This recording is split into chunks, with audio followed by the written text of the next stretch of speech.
history of the 19th century America abounds with disputes and conflicts. The northern regions of America were moving towards a capitalist economy, whereas the southern regions were still entrenched in a slave-based plantation economy.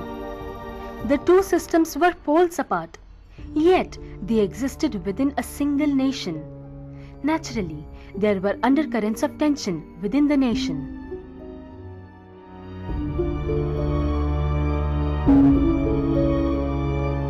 Dr. Chittabrata Palit begins his discourse on sectional conflict with a heart-wrenching account of inhumanity faced by the southern slaves. Mainly cotton plantation. Apart from that, there was the tobacco plantation and finally the sugarcane plantation. All these plantations of the South, they needed labor-intensive performance. That means under the tropical sun, the laborers had to slog for long hours, almost 12 hours a day, and not much brain was needed in this operation. It was just the labor that was needed. Physical labor, that was the main thing. So these slaves were ideally suited for that kind of economy. And they would work in the plantations without any murmur of protest, just like human beasts. They would do that. And that gave prosperity to United States because cotton sold all over the world.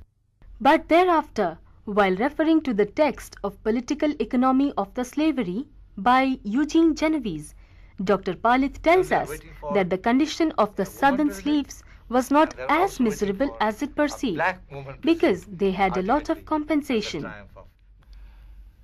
Genovese in his book, which was an oral history of slaves in pre-Civil War America, records that many of them confessed that though there was hardship in their life, they valued their complete security of food and shelter.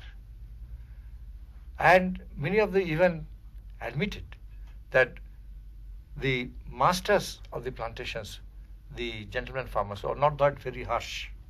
Many of them were quite kind. They were like, they had a parental filial relationship. Many of them, when they grew older, they were kept as bodyguards, servants of the master, assistants to all his work. And women, they were made into housekeepers, then governesses, and they controlled the household of the master. The condition was not that bad. So it's, as I said, it's a kind of mixed bag. The minus points, but there are also plus points. Dr. Palit then tells us about the free labor of the North.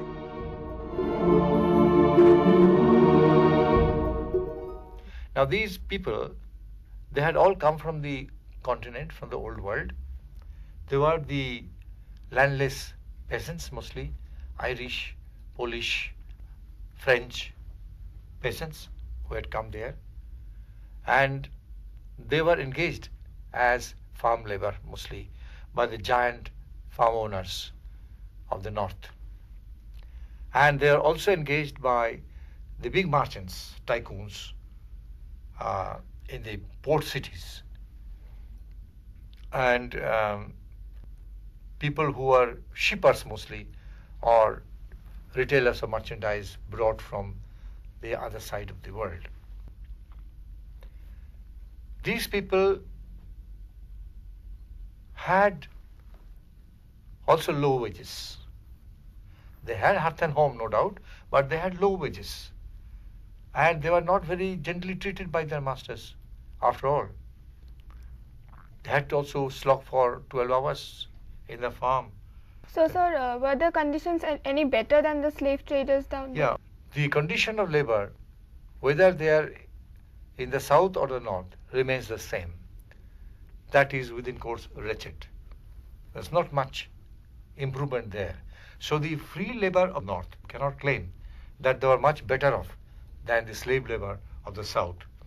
In fact, if we be very honest in our judgment, then the southern slave labor had much more security than the white laborers of the north, who were frequently retrenched and had to move from one place to the other, from pillar to post in search of work. So they may be free, they have freedom of movement they had, or freedom to eat, or maybe at night they were at par with their masters, dancing in the pubs or whatever, restaurants. So they had this kind of freedom, no doubt. But otherwise, in the basic needs of the life, they were no better off than these southern slaves. That is there. Only difference is that these people had wages, money wages. The southern slaves didn't have any wages. That was a big difference. And the northerners could vote, the southerners couldn't vote. They were not allowed to vote at all. So there are some differences. But on the whole, the condition of labor was the same, whether north or south. So that was the situation.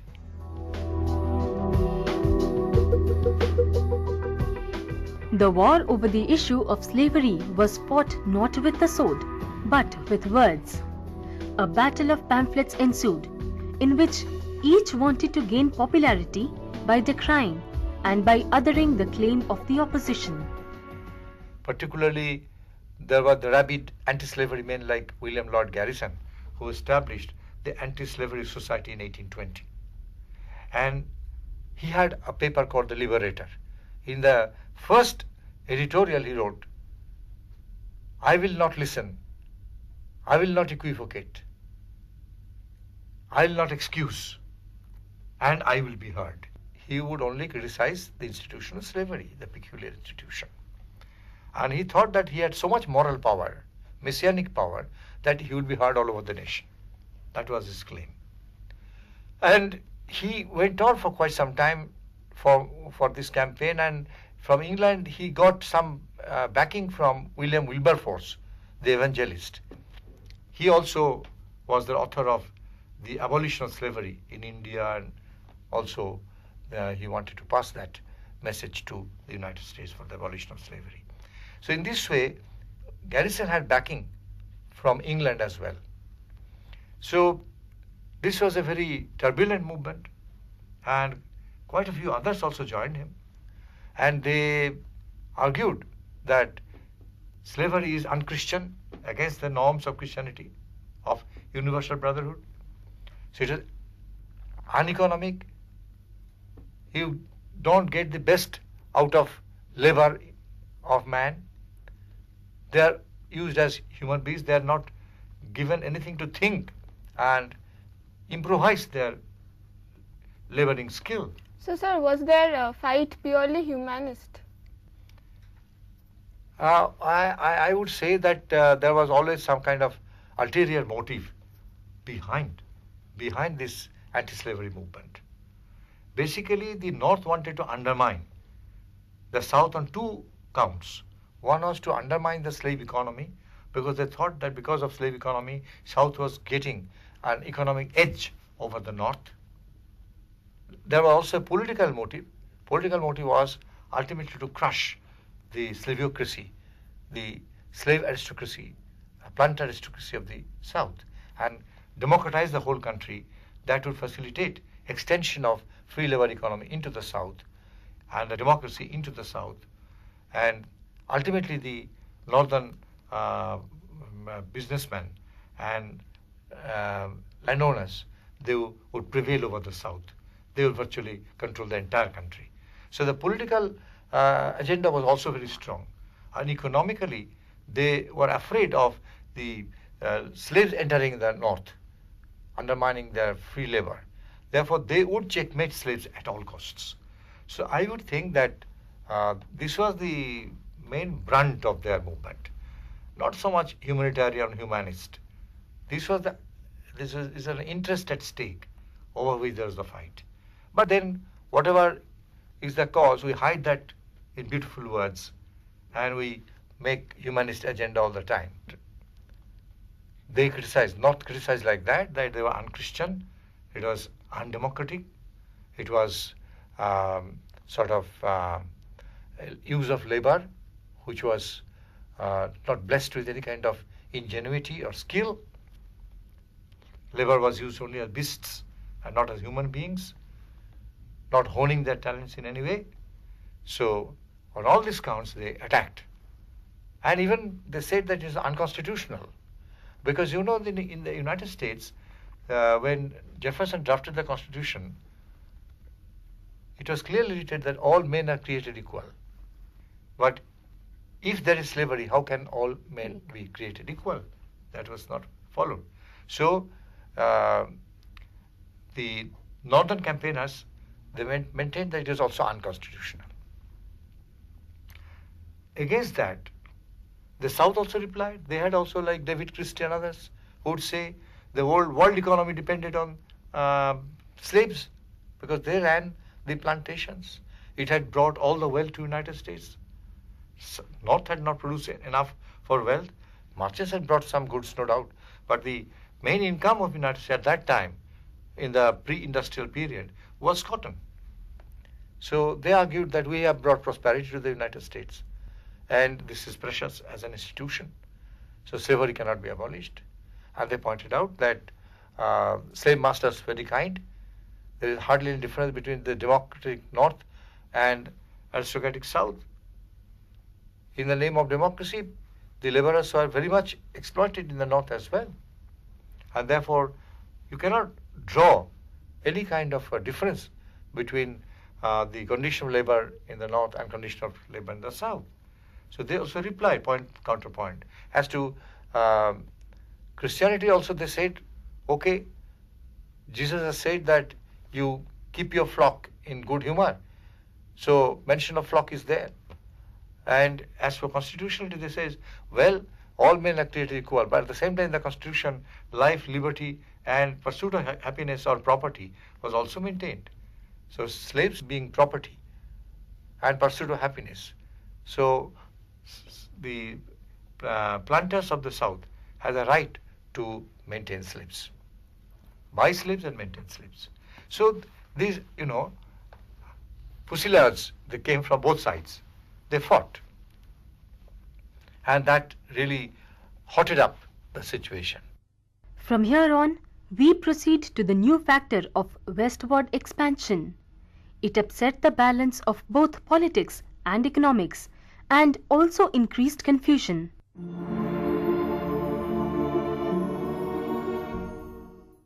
The American land-man ratio was favorable, no doubt. There was more land and less people.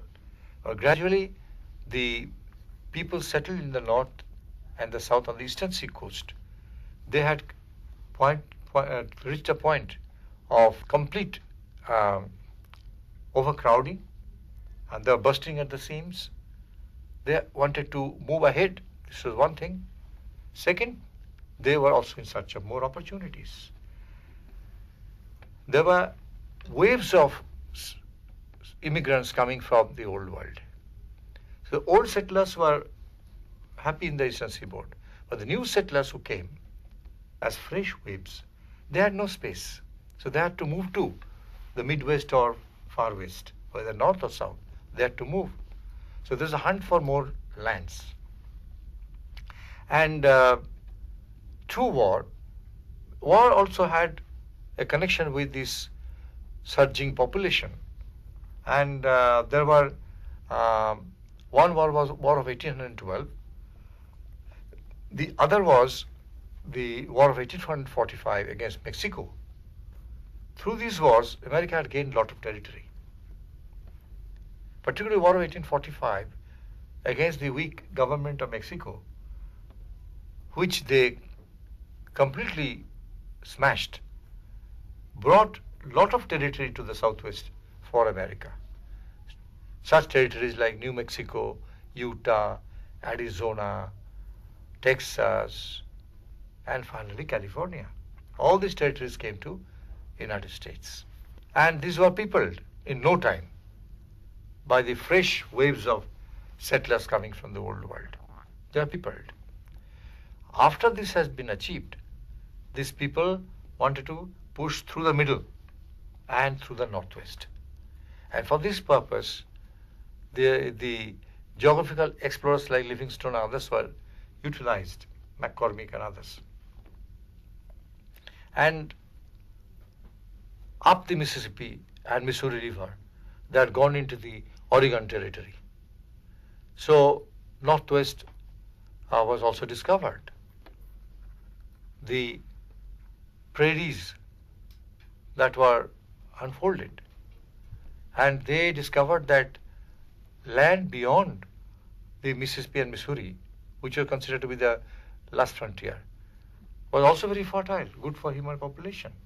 Only the Red Indians were living there, they had to be pushed back. Otherwise, there was to be no war. One could move. Now, there was a mad rush to go to these new lands. The balance that was maintained through the Compromise of 1850, drawing a line, artificial line of 36 degrees 30 minutes, dividing north and south. To the south of this line, there would be slave states, and to the north of this line, there would be free states. That was the Compromise of 1850. But because of this mad exodus of people moving from east to west, they did not honor this Missouri Compromise anymore. And following the trail of the geographical explorers, they went actually berserk into these new areas. And that really compounded the confusion. And many of them had slaves also.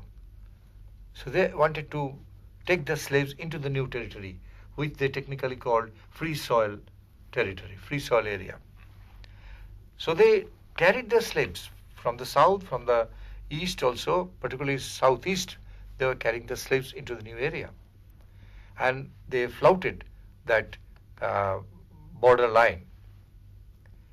And the result was, which was described in American textbooks as the story of bleeding Kansas and bloody Nebraska. They entered into this through the night, through the forest. They traveled with all their goods in perambulator and babies tied up in their backs. They moved on. Whoever had horses, there were advantages. They rode their horses. In this way, they entered into the new soil, free soil area. That really rang the alarm. What to do with this? Now this was to be put off immediately. Something had to be settled. Somewhere some compromise had to be made. But it was very difficult for any new compromise to come. So after 1850, they tried another compromise in 1858, by which the balance was to be maintained. They said that the political problem could be solved in this way.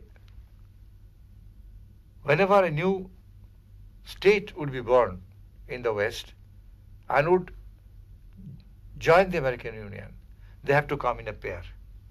If one slave state was coming, it would be matched by a free state so that the balance was maintained. So that was the argument. But that was political solution. But the main solution didn't come. Whether the slaves would get into the free territory or not, that question was not solved. Slave states were coming and free states were coming, but nevertheless, the slaves were going into the free area. A main threat was that if the slaves really entered into the new area, they undersell the poor white labor, and also the oligarchy of the South would pervade in the North, and American democracy would be undermined. So the poor whites protested against this, and the Democrats, champions of democracy in the North, they were also afraid of this prospect that Southern economic and political system might pervade the North, the free democratic system of the North. And they wanted industry to be established. If the South entered North, it would be totally agrarian, which was against their will. They wanted to see America as a democratic, free industrial America. So that dream would be shattered. So it was this basic fight between an agrarian America versus an industrial America, between an oligarchy, aristocratic government and a democratic government, unfree labor, slave labor versus free labor. So these were the dichotomies actually. These were the dichotomies. And all these because of the entry of new states and people coming with slaves into the new area. Something had to be done.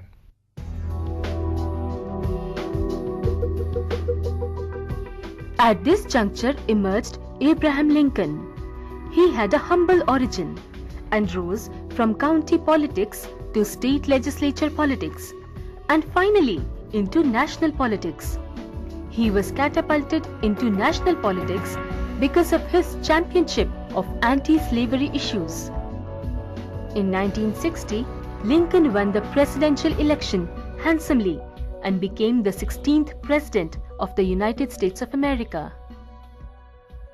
And the South feared that if Lincoln won the election in 1860, he would abolish slavery and enforce the northern free economy and democracy on the South. Most of the planters of the South would lose their plantation. This would be absolutely losing their own bread. Thus the news that he has won led to the secession of 7 American southern states from the American Union, led by Georgia, Virginia, North Carolina, South Carolina, Florida, Texas, and all these states. They came out of the American Union, formed their southern confederacy, and raised the banner of revolt. They became a separate country. When Lincoln took the oath as president, he clearly pointed out that America was one. There was only one union. There could be 2 states, 2 free countries in the same soil. So, since the majority of the states still wanted America to be a free America, so the federal troops would go to the South to punish all those seceded states and bring them back into the American Union. He had to declare that. But the provocation had come from the South because they had seceded already. They didn't even wait for what Lincoln was going to do. And therefore Lincoln had no option also but to send troops. So the Civil War came because of the great sectional conflict. Call it anti-slavery conflict, but basically it was a sectional conflict. Troops were sent and Civil War went on for quite some time. So if somebody asks whether the Civil War was fought for abolition of slavery, my answer would be no. It was basically a sectional conflict of 2 systems of political economy, as beautifully described by same man, Eugene Genovese, in his other classic work, The Political Economy of Slavery. There he has delineated the whole question. The fundamental thing in the stake was the system of political economy that America was going to espouse. And most of the Americans visualized that America would ultimately become an industrial America, democratic industrial America of free labor. They wanted it to happen.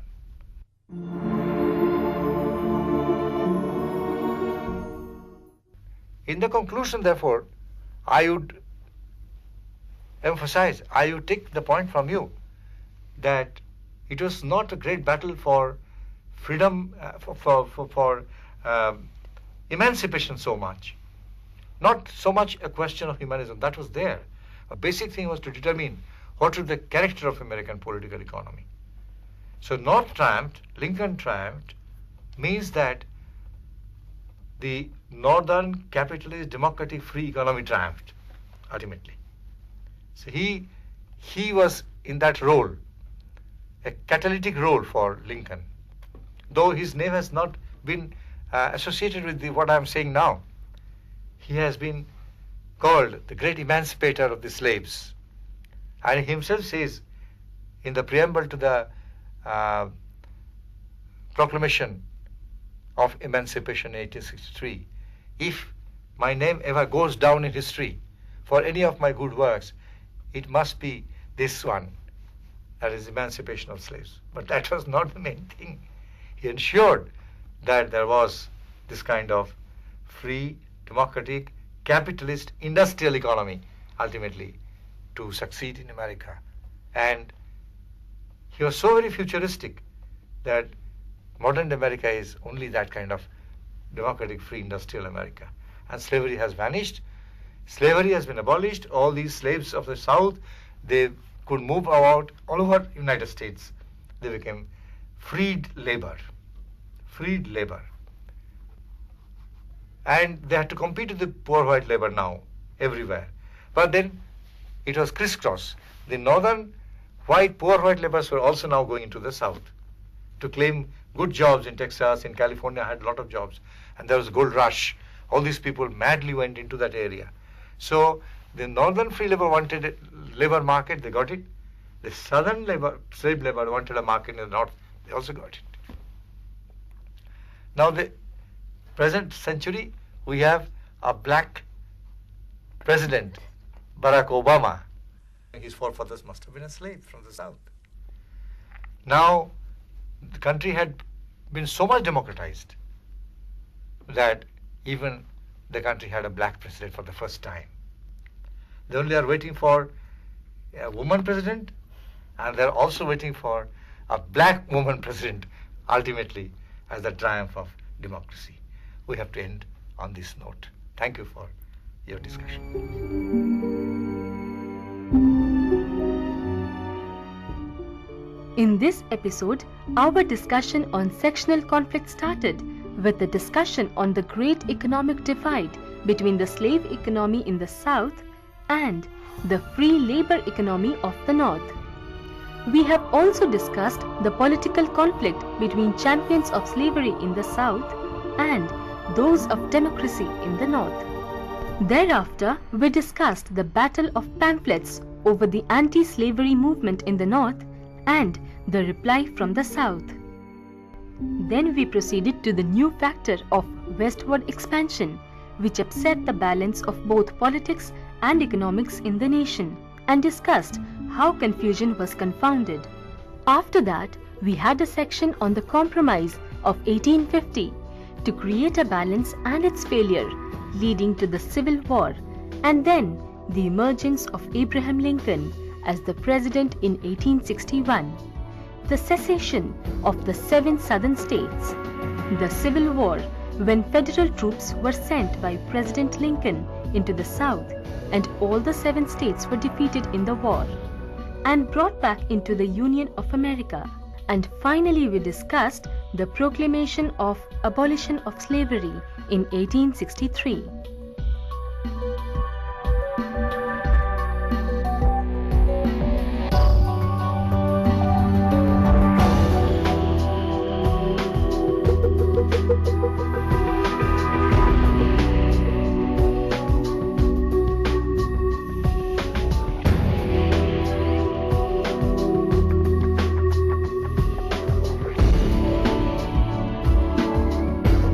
As miserable as it perceived, because they had a lot of compensation. Genovese, in his book, which was an oral history of slaves in pre-Civil War America, records that many of them confessed that though there was hardship in their life, they valued their complete security of food and shelter. And many of them even admitted that the masters of the plantations, the gentlemen farmers, were not that very harsh. Many of them were quite kind. They were like, they had a parental filial relationship. Many of them, when they grew older, they were kept as bodyguards, servants of the master, assistants to all his work. And women, they were made into housekeepers, then governors.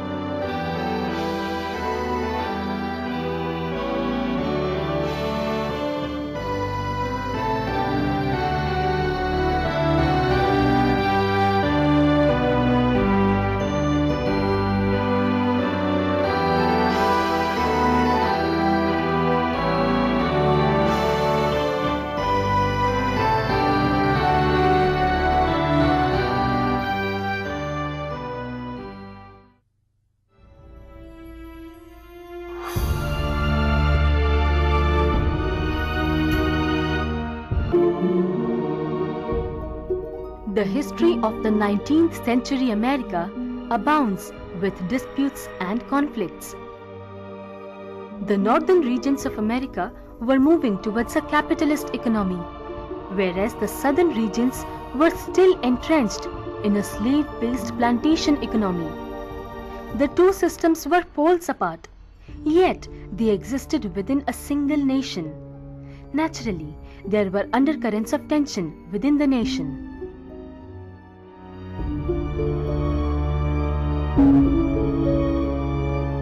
Dr. Chittabrata Palit begins his discourse on sectional conflict with a heart-wrenching account of inhumanity faced by the southern slaves. Mainly cotton plantation. Apart from that, there was the tobacco plantation and finally the sugarcane plantation. All these plantations of the South, they needed labor-intensive performance. That means under the tropical sun, the laborers had to slog for long hours, almost 12 hours a day, and not much brain was needed in this operation. It was just the labor that was needed. Physical labor, that was the main thing. So these slaves were ideally suited for that kind of economy. And they would work in the plantations without any murmur of protest, just like human beasts. They would do that. And that gave prosperity to United States because cotton sold all over the world. But thereafter, while referring to the text of Political Economy of the Slavery by Eugene Genovese, Dr. Palit tells us that the condition of the southern slaves was not furnaces, and they controlled the household of the master. The condition was not that bad. So it's a, as I said, it's a kind of mixed bag. The minus points, but there are also plus points. Dr. Palit then tells us about the free labor of the North.